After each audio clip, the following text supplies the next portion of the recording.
Welcome to the Rim Break Rodeo. We hope this video helps. You'll start in the Windows Security app. Open it from Start and go straight to Virus and Threat Protection. This is where Defender's Exclusions live. Once there, click Manage Settings, then scroll to Exclusions and choose Add or Remove Exclusions. Make sure you run as your regular admin account. Elevated rights aren't required here, but help later. Immediately pick Add an exclusion and choose File, Folder, File Type, or Process so you can target the restart item you want Defender to ignore. Now add the actual restart item.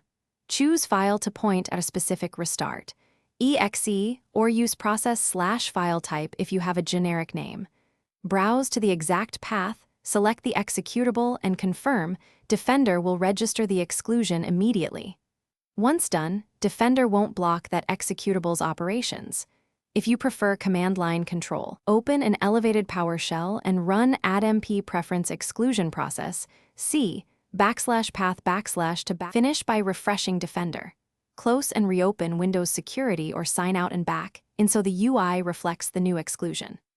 Make sure to test the restart action.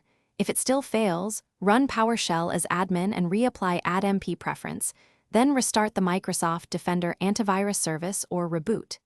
If Defender continues blocking the file, temporarily disable real-time protection, re-add the exclusion, then re-enable protection. This ensures Defender updates its cache and lets the restart executable run as intended.